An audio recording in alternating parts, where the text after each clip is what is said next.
What is up, awesome people of the internet? Guys, welcome back to another edition of Quita in the Mornings. It's been a wild time in women's basketball, from Angel Reese making fashion history yesterday, so the Las Vegas Aces getting ready to throw the most Vegas parade imaginable tomorrow. And yes, a few players had some words for the internet after the Aces won the championship. And also, the South has something to say. Specifically, the SEC has something to say. Let's get into it. Quit It in the Morning starts now. Are you ready? Are you ready? Are you ready? Ready, set, go.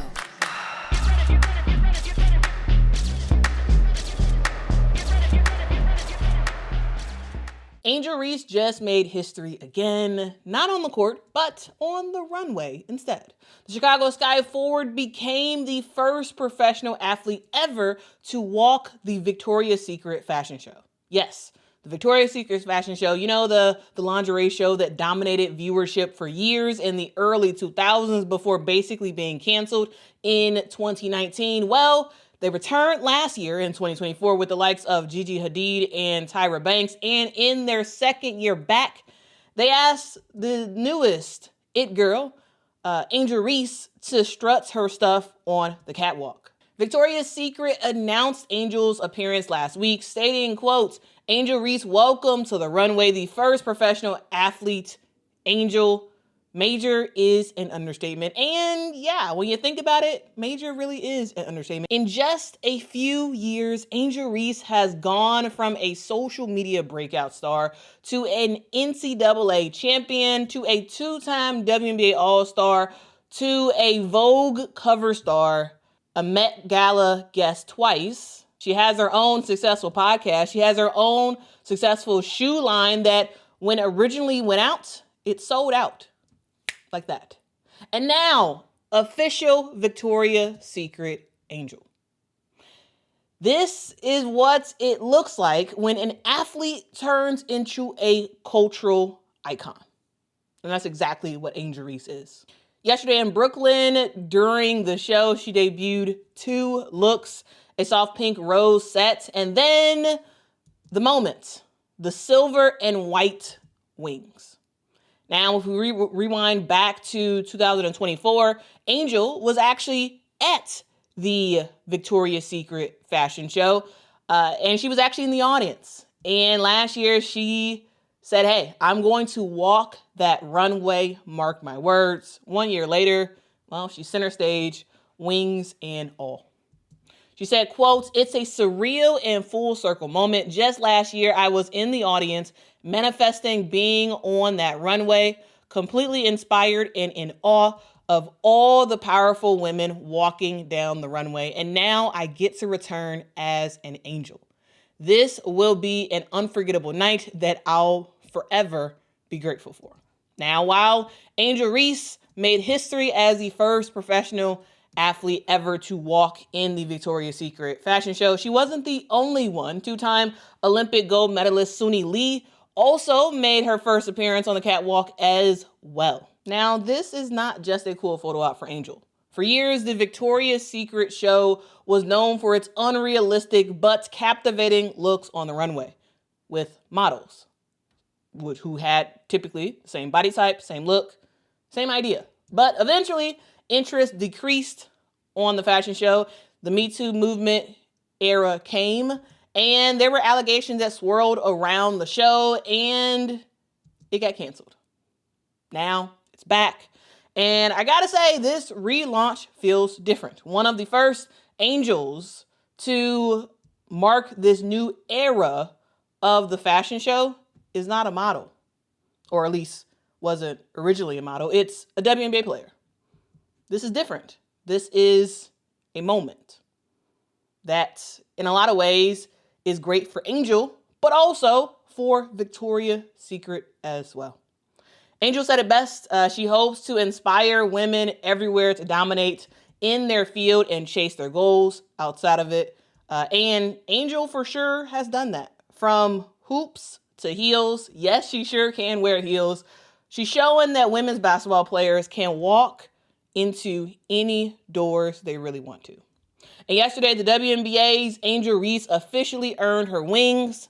And word to other women athletes, you might want to get yourself a manager like Janine. I'm just saying. And with that said, let's move on to the next segment. But in the comments, please let me know what you think about Angel Reese strutting the catwalk as an angel. And I want to jump into a story where I am feeling a lot of FOMO. A whole lot of FOMO, because welcome to Vegas, where the players play and the champs, they play harder. The champs are celebrating their third title in 4 years with a parade that feels like a full-blown 2000s throwback concert. I'm talking Ludacris, Crime Mob, and Miss Like Whoa herself, Maya. It's like the Aces said, yeah, we're throwing a championship parade and a nostalgic mega concert all in one. It all goes down this Friday at 5 p.m. local time on the Vegas Strip. The parade rolls from Tropicana to T-Mobile Arena, ending at Toshiba Plaza, where the real show will begin. Things to note if you plan on going there: Toshiba Plaza opens at 3 p.m. and they have a merch shop that opens at 4. If you're going to go to this, might want to get there a little bit early so you can get kind of up close and personal. And also make sure to check that security list twice, because there's a long list of things that you cannot bring with you. Okay? So yeah, can't bring a cooler, can't bring a drone, can't bring a whole bunch of other stuff. So read the list if you plan on going. And I wish I would have booked my flight over there, because the lineup, guys, is straight up my generation's version of the golden era. You got Crime Mob, who's is still one of the greatest hype songs of this generation. You got Maya, who is going to give us the case of the X or the case of the championship. I don't know. She's going to bring that realness. And you got Ludacris. And, about Luda, hey, he got trophies in different area codes. Or at least I'm a change the words to say he got trophies in different area codes. This parade and celebration is going to be pure nostalgia and also pure Vegas, because nobody in the WNBA has tapped into culture quite like the Las Vegas Aces. For years, the house has hosted E40, Lil Jon, Rick Ross, Kalani, and most recently Lloyd. They've turned WNBA basketball games into halftimes that force you to hold your bladder and stay in your seat to watch the show. And if you remember the last Las Vegas Aces celebration after they won a championship, things got a little bit interesting. And it seemed like Becky Hammon and the entire team was living their best life. With everything that's gone down this WNBA season, you can bet that this parade and celebration is going to have some verbal fireworks. And Becky Hammon, you might as well just get your money ready for those fines. Roll the clip. I need a water.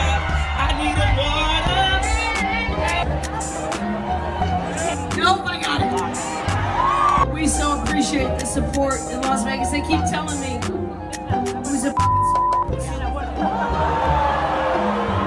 I already said we're gonna keep it PG for the kids. The finest human beings on the planet. And they just happen to be sick basketball players. Oh no, that first ring was nice. So we already know that second one about to be blinging. Uh-oh, Becky.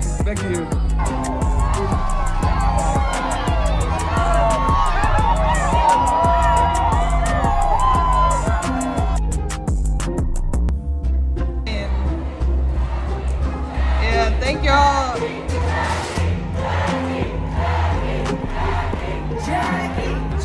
All right. Y'all know I'm quiet, so we need it silent in here. Becky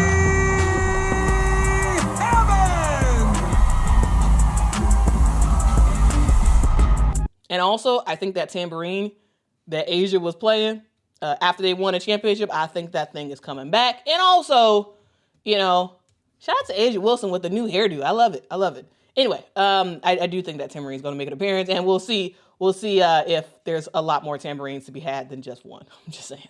Our amazing trainer, Jerica, got this tambourine for us. And you know me, I'm a Southern girl, and in the Baptist church. We heard that, you knew the word was powerful. And so I think this is it's letting everybody know that the word was powerful for us today. And this whole season, like, God has been over us this whole time. And one thing about God is you gotta be patient. You have to be patient. And when you're patient and you give him all your burdens, like, good things happen. Good things happen to the right people. And that's what you see in this locker room today. So this tambourine, and I know everybody laughing, it's funny, and it is funny, it's cute, and it's pink. But this is a symbol of just the joyfulness we have right now. And I'm grateful to be with this bunch. And that ain't the alcohol talking. Because this is really what makes Vegas special. You got A'ja Wilson, the finals MVP again, the greatest player basically ever. You got Becky Hammon leading the charge, showing her coaching prowess. This team has really turned dominance into joy. They're not just a dynasty, they're a whole vibe. So once again, welcome to Vegas, where the players play and the champs don't turn down for anything. 3 titles, 4 years, 1 strip, and a playlist that you probably will be bopping to a whole lot more tomorrow. The Dynasty rolls on, and right now, this parade is going to be Ludacris. Yeah, I thought that was kind of funny, but anyway, you get it? Ludacris, meaning really, really fun, but also Ludacris as in his name. Cheesy. I know.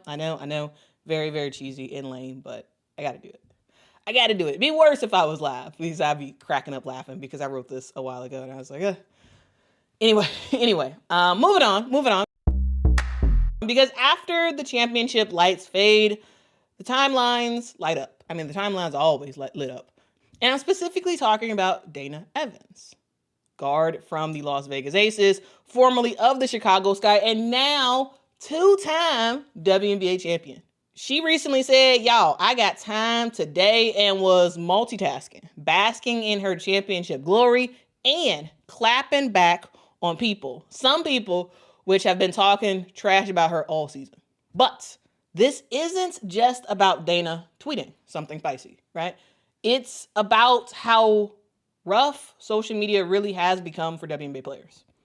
Fans accused Dana of riding the bench or riding A'ja's coattails, and she fired back and was like, hey, you mad? And she also said, hey, y'all harassed me for over a year, but I can't say nothing. Laughing my butt off. Ain't no fun when the rabbit got the gun. And y'all, this is funny. This is a funny reaction from Dana, but it also shows the tension between the players and the constant online noise. Because when you've been getting dragged all year, sometimes a victory tweet or several tweets just kind of hit different. Kind of just want to clap back sometimes. But Dana's moment is just one example. The WNBA spotlight has exploded, especially in the last 2 years, and so has the comment section. Last year, it got so bad that Aaliyah Boston temporarily deleted her social media, saying the constant negativity made her second guess herself. She said stepping away helped her rebuild confidence and block out the noise. The league actually responded by launching a new campaign this season called No Space for Hate. It's a full platform to detect hateful comments, boost mental health resources, and keep players and fans safe, both online and in arenas. It's basically the WNBA's way of saying, hey, support the passion of fandom, but let's lose all the poison involved in it. Is it working? Well, no idea. But at least it's something.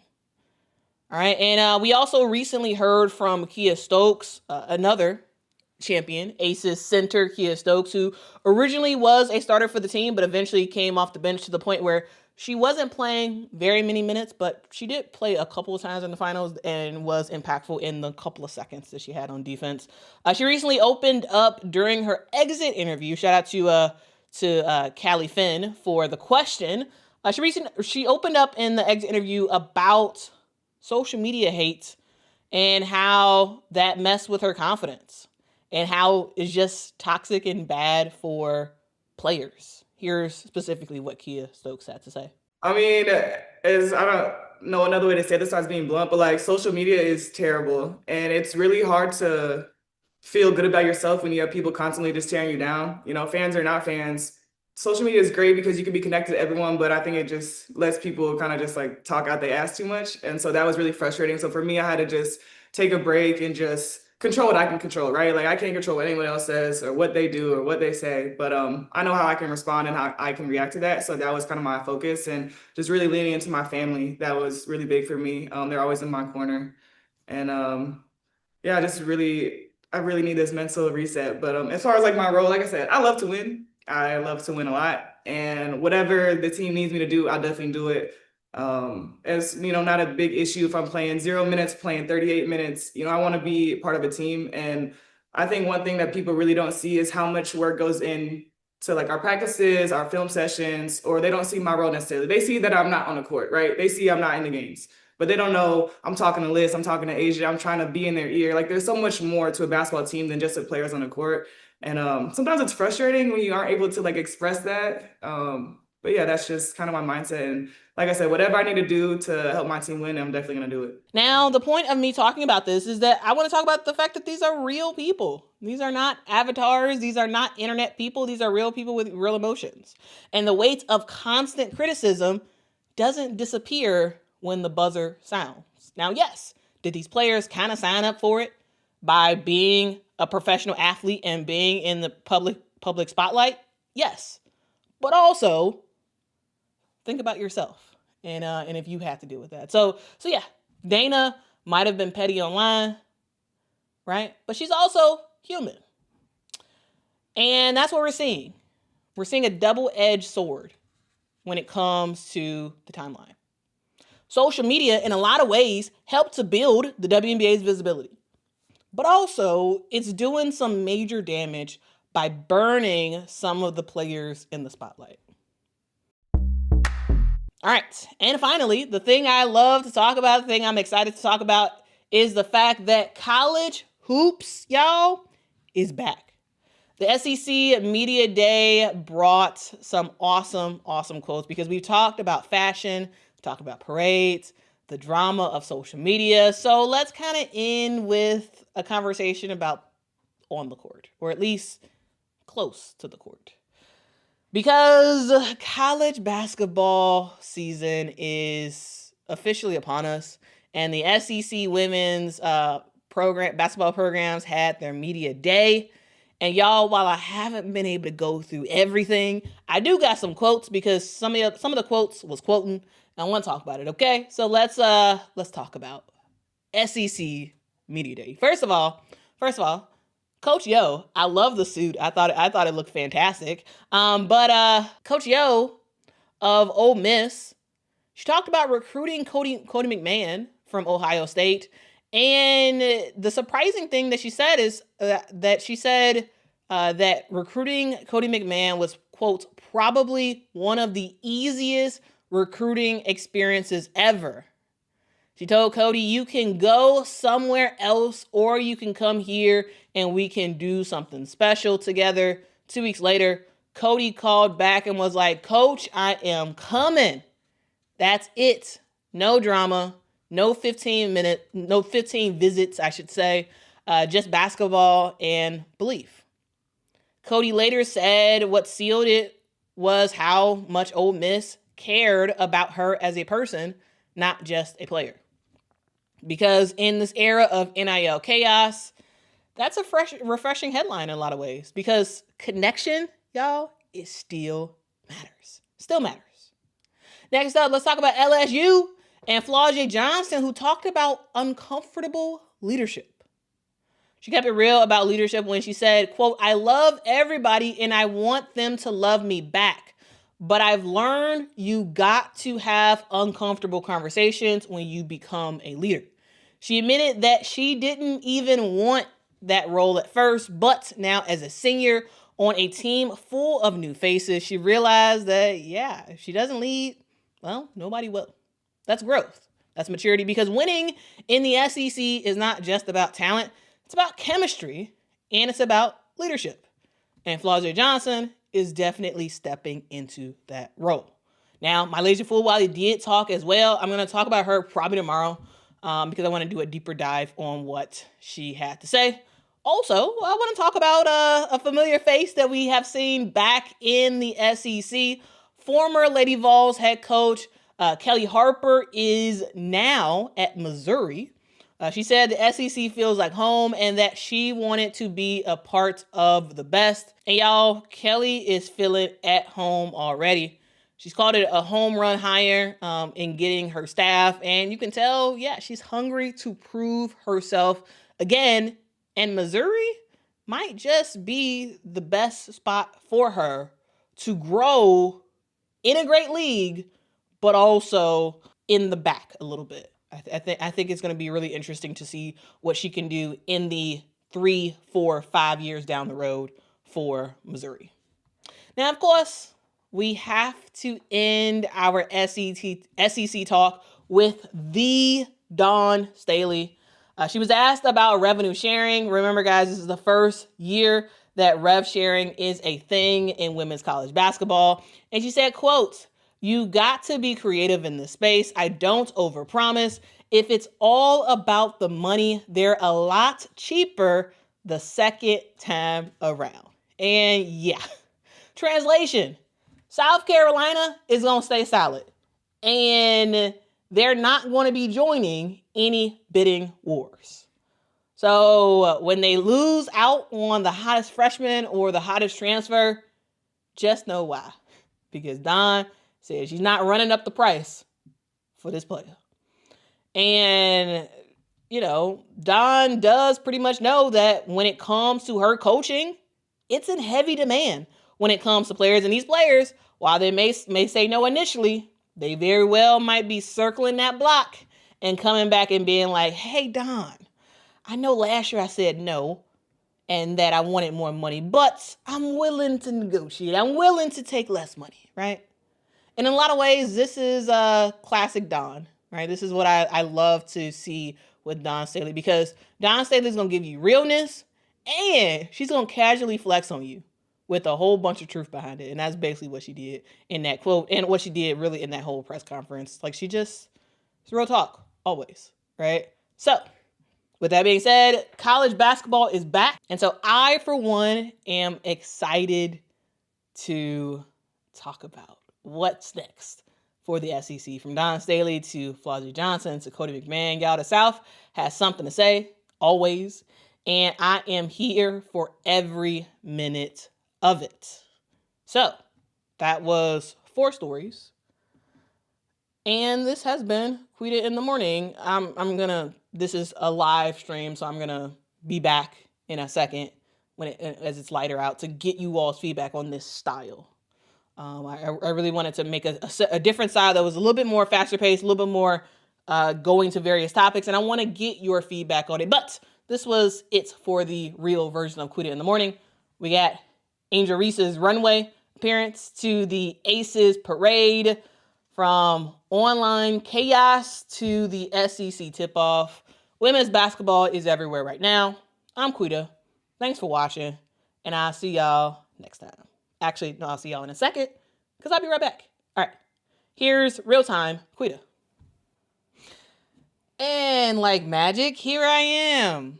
Now, guys, curious to hear your feedback. This was a different style. I've done this style before. But lately for Quita in the Mornings, I've been like extremely winded, and I've been talking specifically about really 1 or maybe 2 topics per show. And I I'm long-winded, right? And I ramble and stuff like that. And so this was an attempt to kind of do something a little bit different. Okay, it was to cover a bunch of topics at one time. The problem is, and the reason why now it's sunny out is because I recorded that video that you just watched. I recorded that at 5 a.m. And then it took longer to edit than I expected. But anyway, so I recorded it early. And the problem is, yes, that was a pre-recorded video. Yes, it was. I'm sorry. I think I confused everybody. I'm sorry. I didn't mean to pull one over on you, but yeah, I really wanted to make the ideal version of the show, and see what you all thought about it, because there does seem to be like an overall issue that I have with like the live streams and like making sure that they're like jam packed with a whole bunch of like meaty information and good stuff, and it's not a sort of waste of a long-winded time, right? And so, yeah, that was my attempt at it. Let me know your feedback. I'm very curious to hear what you all have to say. The problem with pre-recording it like that is that I'm pre-recording it before the sun comes up, which means that, as y'all can see in the video, looked sad. It looked sad because it was dark outside, right? And now it looks very happy and joyous because look at the sunlight, right? Look at the sunlight. And also I was able to intersperse some like videos in a way that is just not possible live, or at least the way I'm using it. And so, yeah, I'm curious to hear your feedback. I'll probably do a survey later on about it, but yeah, I don't know. Does the dark background make it more depressing and not as fun because it looks like the nighttime, but it's Quita in the morning? You know, curious to hear your feedback on that. But if there's anything else y'all want to follow up with and say and talk about, let me know. Let me know. Tracy says, it didn't look sad. Bless you for being so talkative before the sun came out. Here's the thing. Like, I am like ready to go in the morning. Like, to me, I'm a morning person. Do I actually like to get up? No. But once I get up in the morning, it doesn't matter how early. I think today I got up at 2. And I was ready to go. Right? So I wrote the script, you know, started finding videos and photos and whatnot, and then recorded it and then edited it. It took me a little bit longer to edit than I expected, so which is why the stream started later than I expected. But yeah.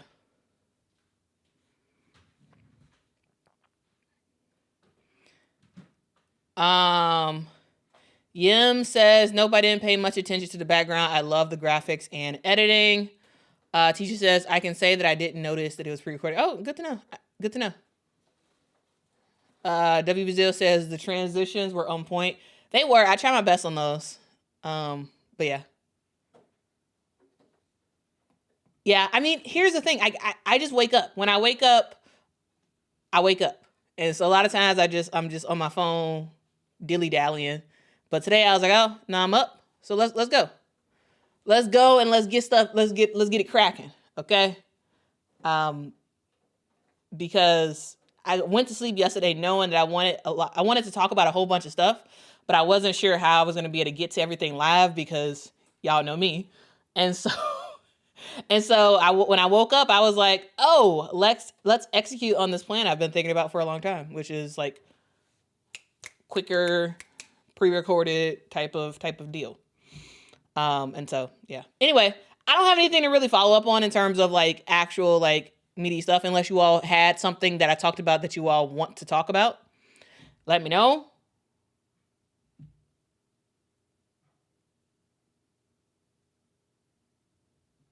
All right. DW says no coffee. I don't drink coffee. I don't drink coffee. I don't drink tea. I don't drink orange juice. I don't drink milk. I drink water. So I had a glass of water. Well, not a glass, a cup of water, and I get going. All right, I drink water, and occasionally I'll drink pop. That's about it. But no coffee, no tea, no real morning stuff.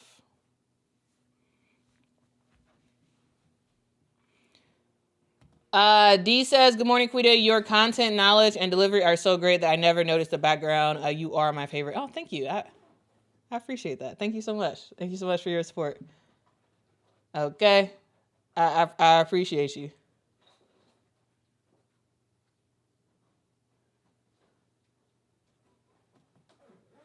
Okay, Amelia doesn't think that the sun not being out was a big deal. Okay, good to know. Good to know. But yeah, if y'all have any comments about what I talked about, because I wasn't able to react to y'all like during, because it's pre-recorded, now's the time. Now is the time.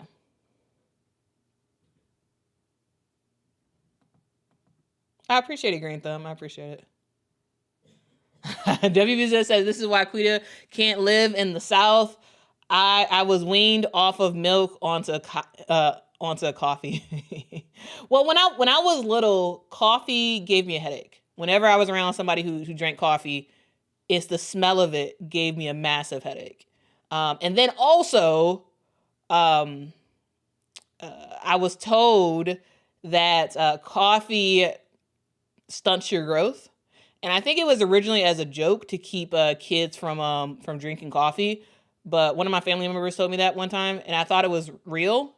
And first of all, I didn't want to drink it anyway because it gave me a headache. But two, I was like, yeah, I don't want nothing to do with coffee because it's gonna make me shorter. And I'm like, I when I was a kid, I wanted to be like 6'5". I wanted to be very tall. I'm like, no way, you're not stunting my growth, coffee. Turns out that's not the truth. But still, I still don't really like coffee. I've never actually had coffee, but I don't think I would like it. Number one, while I don't get headaches anymore from coffee, the smell of it, I still don't like the smell of coffee. I really don't like the smell of it. And so, yeah.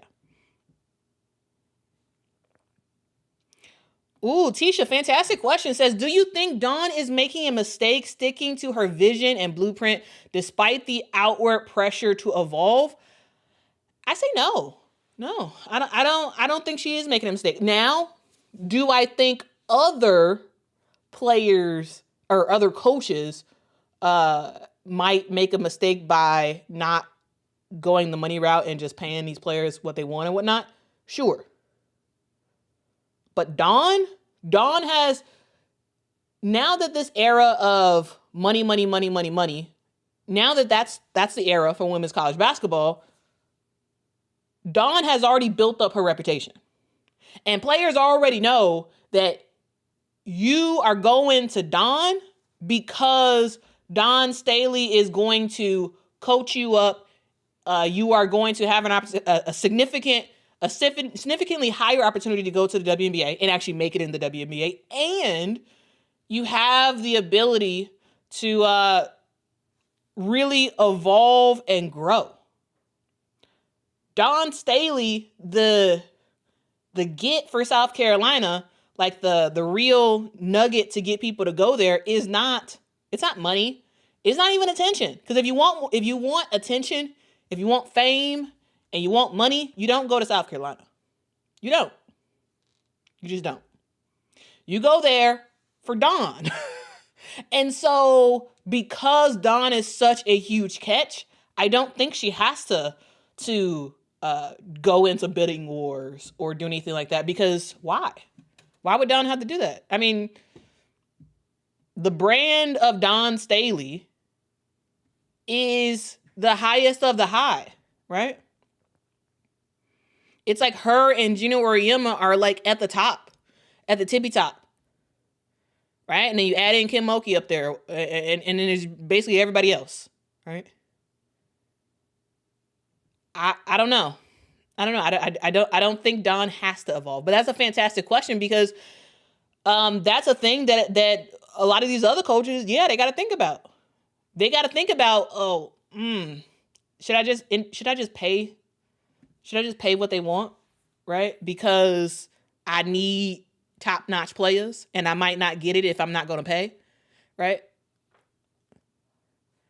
And so, yeah, that's my thoughts there. I think that Dawn does not have to evolve with the times. She doesn't have to, because she's above that in a lot of ways.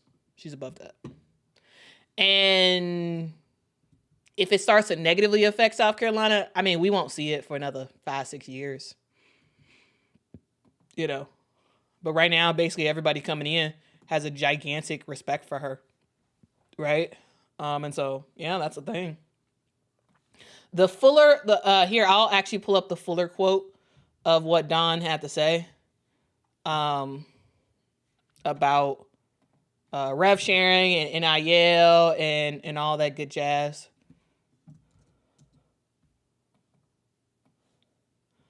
But what do y'all think? Do y'all think she has to evolve? I don't think so. I think she's perfect as is because of who she is.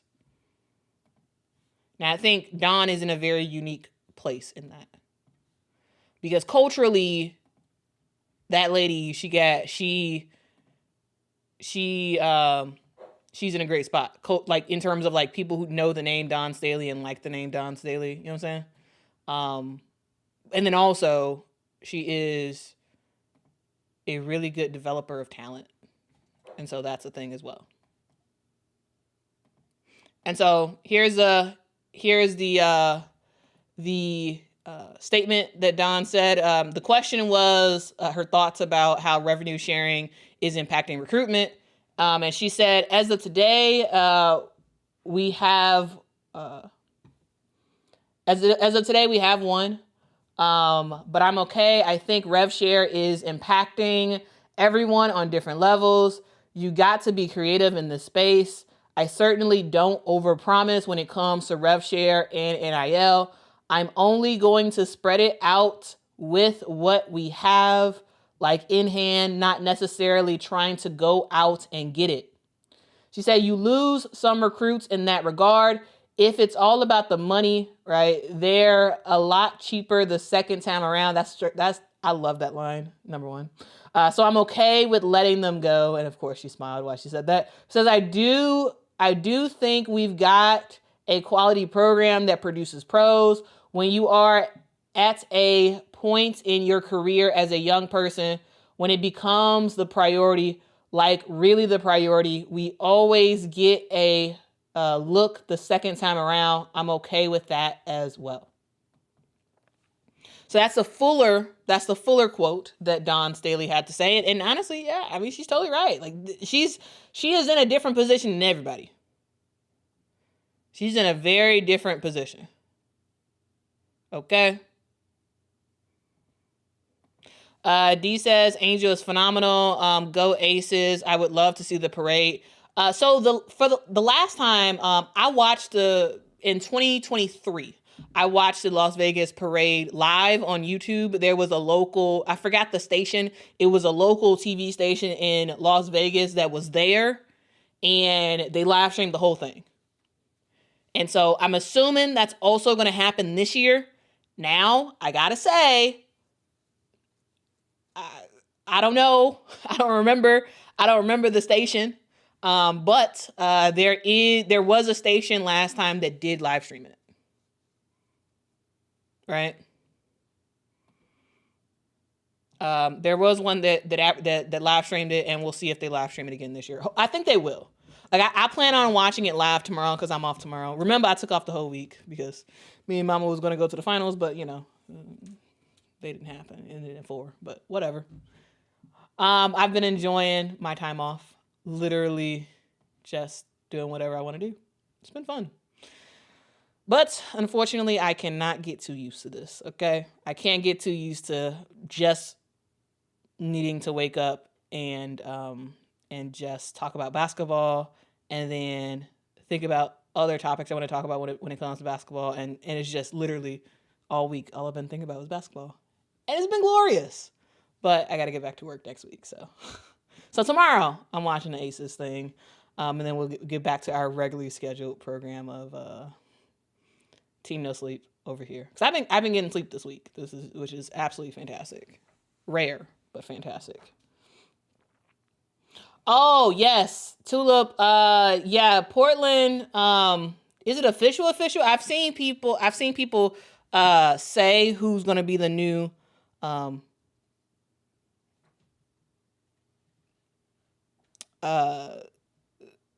what am I trying to say? I've heard people wait, what was the topic? Oh, I've heard people talk about the new Portland coach, but I wasn't sure if it was like officially official. If so, I'll talk about it tomorrow.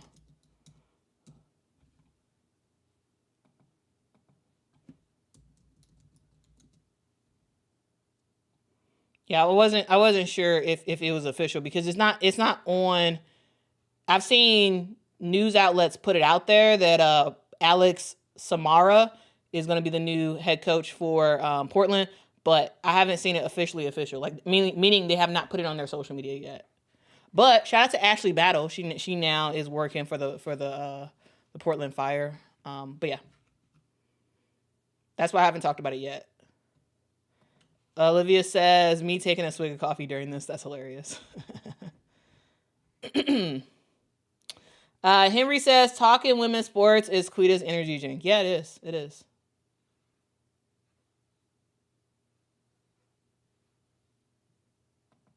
W. Bazil says, I'm 6'1". Are you saying I could have been 6'5"? I gotta talk to the parental units.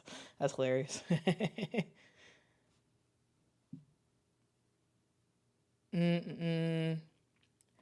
Yes, Nick Saban did retire because he didn't want to evolve, but allegedly, the playing field was being even between LSU and all the other teams because NIL became an official thing. Allegedly. You all know probably the rumors you've heard about LSU and whatnot, and so I don't know if it was just a decision of just because NIL and whatnot. I think there was a little bit more into that decision. But Nick Saban was a fantastic coach and whatnot, and yeah, he decided that he wanted to bow out and do the commentating route, and he's done a good job at that. So hey.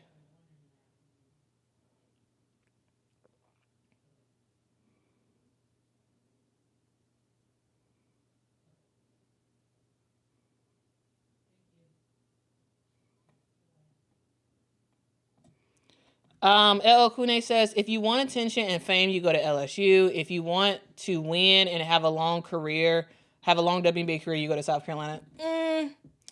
LL Kune, I know what you're trying to say, but I don't know. I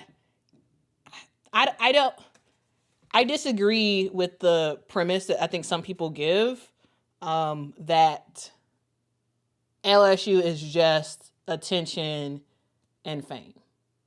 Because Kim Mulkey, she was a winner at, she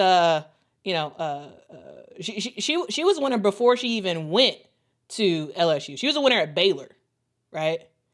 And also, she has developed players who have had long-term careers in the WNBA, right? So yeah, she definitely is doing her thing. And definitely is I'm sorry. Hello Kudin says, hey, you weren't supposed to read that. Next time, just put 2 W Bazil or 2, whoever you trying to troll. So I don't read it. Just be don't read this, Quita, but then put because otherwise I might just pull it, but LSU, they some ballers, they some winners. Yeah, you're gonna get more fame and attention, but also you're gonna win and you're gonna have some success, and you're gonna have a really good long-term career as well. So yeah. They both are really great programs for longevity, okay?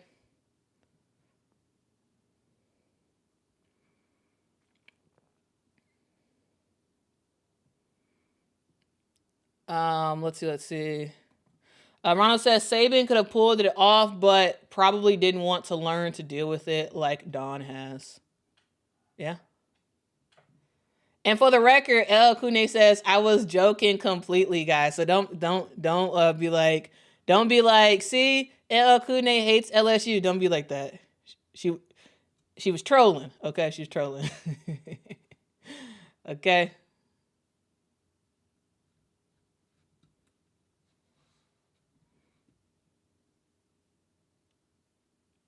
Anyway, that's all I got. I ain't got nothing else. Y'all have a good day. Have a nice life, everyone. Sometimes, every now and then, I tell my coworkers, I'll be like, specifically this one girl on my team, I'll be like, I'm leaving for the day, and I'm like, have a nice life. And she's like, what? What does that mean? I'm like, literally, have a nice life. He's like, are you not coming back? I'm like, have a nice life. So guys, have a nice life. All right. Be kind to one another. Tell somebody that they matter, because they absolutely do. And if no one has told you you matter, well, let me tell you. You matter. You are important. And I'm very, very much happy that you are on this earth, guys. I love you. Most importantly, guys, Jesus loves you. And he wants a relationship with you, guys. Have a nice life. See y'all tomorrow. Bye-bye. Are you ready? Ready, set.